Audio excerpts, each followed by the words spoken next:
What do you see when you look at a screen? A story, a fantasy, a mirror, or a mirage? Because what we watch isn't just entertainment, it's instruction. It teaches us who belongs in power and who belongs in the background, who gets to be heard and who is meant to stay beautiful and silent. From billboard ads to blockbuster films, women have been painted, polished, and packaged into roles: the damsel, the mother, the muse, the distraction. Rarely the subject, almost always the symbol. But what happens when a generation grows up only seeing women this way? When a girl learns early that her worth depends on how she looks, not what she thinks. When a boy learns that desire is about control, not connection. Representation isn't a luxury, it's the language through which we learn what it means to be human. The media does not just entertain us, it shapes us. It tells us what to desire, what to fear, and most dangerously, what to believe about ourselves and each other. And in this carefully curated world of moving pictures and glossy headlines, women often find themselves not as full human beings but as props, as symbols, as bodies framed for someone else's gaze.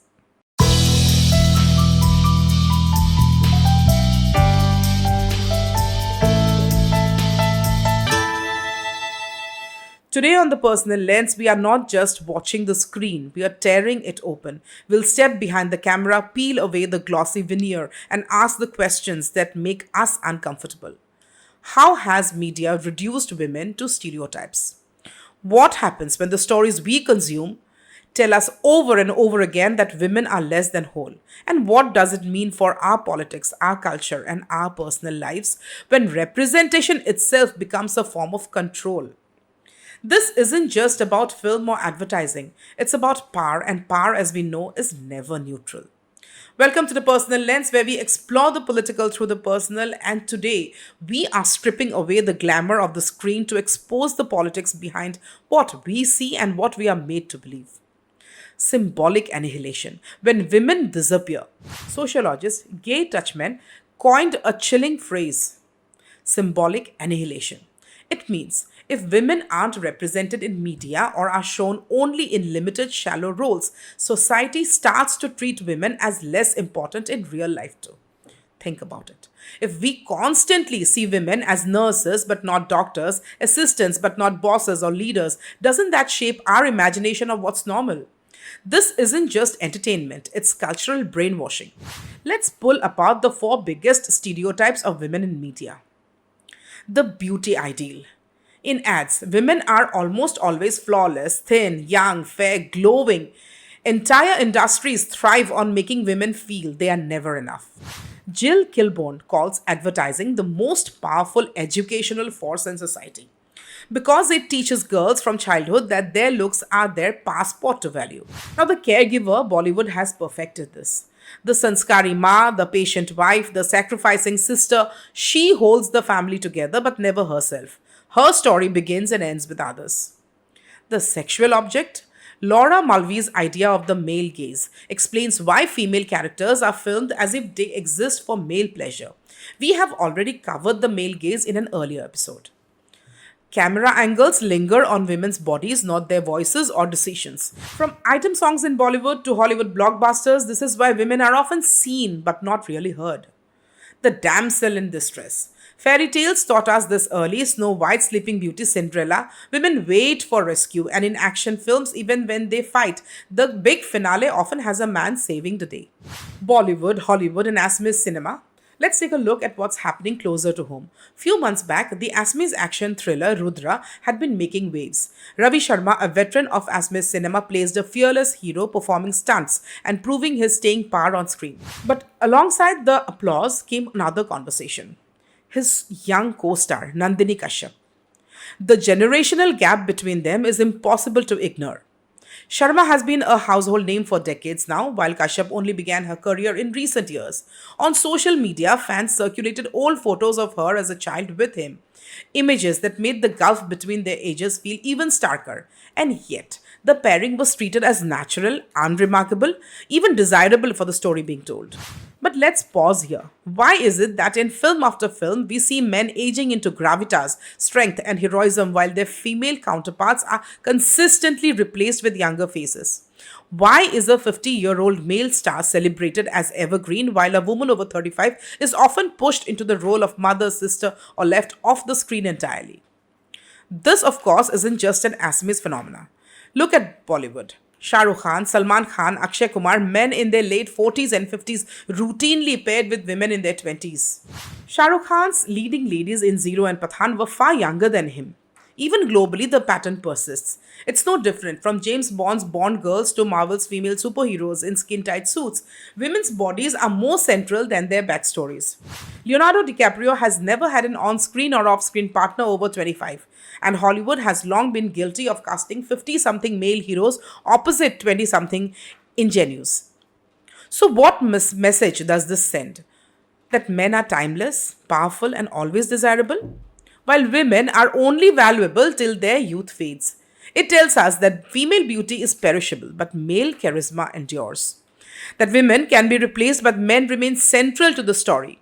It's reinforcing a narrative that women's worth lies in their youth and appearance, while men grow in stature with age. This is not about one film or one actor. It's about the entire media ecosystem that conditions us to accept these imbalances as normal, even aspirational. And when art normalizes inequality, it doesn't just stay on the screen, it seeps into how we think, how we love, and how we live. Why does this matter? Because media doesn't just entertain, it programs. Research shows that repeated exposure to ideal teen bodies leads to body dissatisfaction in girls and women. When women are rarely shown as CEOs or scientists, it subtly suggests they don't belong in those spaces. Boys grow up seeing women mostly as love interests or helpers, which normalizes sexist expectations in relationships. Representation, in short, writes the script for society. Have you ever noticed how advertisements, the very things that slip into our lives between TV shows, YouTube videos, and even Facebook Reels, often carry some of the most powerful and problematic images of women? On the surface, they're just selling soap, soft drinks, cars, or clothes, but underneath, they are often selling something much bigger, a stereotype. Think about it. Detergent ads almost always show women washing clothes, smiling as if housework is their destiny. Car commercials, men at the wheel, women as passengers or decorative accessories. These aren't coincidences, they are carefully chosen visuals that reinforce the idea that women belong in the home while men belong in positions of control. But it gets worse. Remember those infamous perfume and deodorant ads? A man sprays a can and suddenly women are shown swooning, chasing, even losing control of themselves around him. These ads don't just sell fragrance, they sell toxic masculinity, the fantasy that male desirability comes from overpowering women. It reduces women to mindless beings driven by male scent, stripping them of agency and normalizing predatory undertones. These aren't random choices, they are deliberate narratives, crafted by advertisers who know that stereotypes sell because they feel familiar. A UN Women report on gender bias in advertising found that women are often shown in domestic or decorative roles while men are portrayed as decision makers or adventurers. It's not just outdated, it's damaging. These portrayals reinforce the idea that a woman's worth is tied to how well she maintains her home, her beauty, or her ability to please men. But here's the kicker: these ads don't just reflect society, they actively shape it. A young girl who grows up constantly seeing women cleaning kitchens and men leading boardrooms begins to internalize these roles as normal. The media then isn't just mirroring society, it's scripting it. What's dangerous here is that ads don't just reflect society, they actively shape it. They tell young boys that dominance equals attractiveness and young girls that their worth is in how they respond to men. This conditioning is subtle, repetitive, and deeply influential. Yet, there are glimmers of change. Campaigns like Ariel's Share the Load flip the narrative, urging men to take responsibility for housework. Dove's campaigns on real beauty challenge narrow, oppressive standards. These show us that ads can break stereotypes just as powerfully as they perpetuate them. So, the next time you watch an ad, ask, is it really selling me a product or is it selling me a story about gender? Because those stories shape our culture in ways far deeper than we often realize. So here's the good news, things are shifting, slowly but powerfully. Thappar didn't give us a strong female lead who fought back with violence. Instead, it gave us a woman who simply said, one slap is one too many. That's radical. Lapata ladies made rural women the heart of the story, not background props. Their humor, their choices, their agency were front and center. On global screens, Fleabag broke the mold by showing a woman messy, funny, flawed, yet deeply real. Ads like Dove's Real Beauty campaign, like we've already mentioned here, have tried to widen the definition of beauty. Take Prostuti Porachar, one of the most celebrated actresses in the industry. She's a powerhouse performer who has been at the center of Asme's screen for decades. What's striking is that her male co-stars are sometimes younger than her, a reversal of the usual pattern we see in films.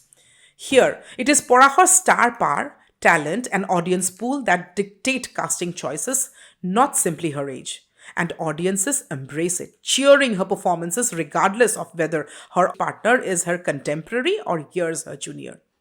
This shows us that when a woman is allowed to hold her ground as a lead beyond the narrow brackets of youth, people do accept it, proving that the rules of desirability and age gaps are not natural but constructed. These are quite a few such stories that don't just reflect change, they create it. Now, social media.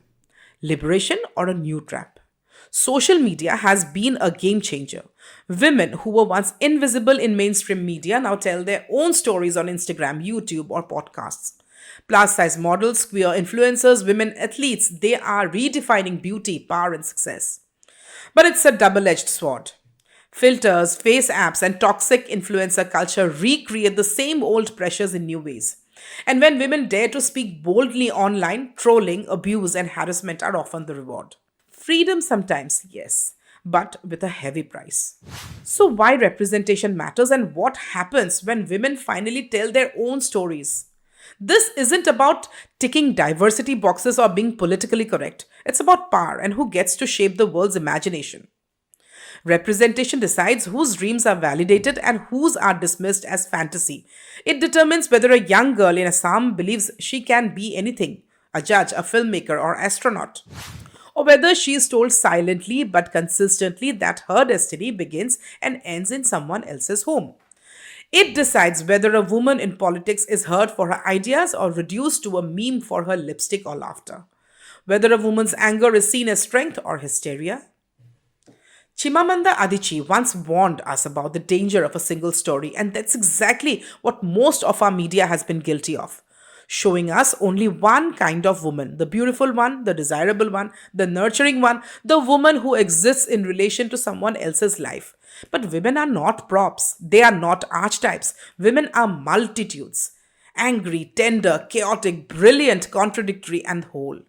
To flatten them into one version is to erase 1,000 possible futures. Representation isn't just about who's on the screen, it's about who gets to be seen as human. So here's the challenge. The next time you watch a film, binge a show, scroll through reels, or sit through an ad, pause just for a moment. Look closer. Ask yourself, what story am I being shown? What role does the woman play here? Is she the one speaking or the one being spoken about? Is she a full, complex human being or just a stereotype wrapped in glamour? And whose story isn't being told at all? Because media is never neutral. Every frame, every script, every edit carries politics. It decides who gets to be seen and who gets erased. When women are side characters on screen, they remain sidelined off screen in workplaces, in parliaments, in public memory. Representation is not just visibility, it is validation. It is the difference between being seen and being believed. Because when women's stories are told fully, when their laughter, rage, and complexity fill the screen, society itself begins to change shape. Representation matters, not just for fairness, but for freedom, for possibility, for truth. Because every image has power, every silence has consequence, and every woman's story holds truth. This is the personal lens where we turn the gaze back and see the world anew.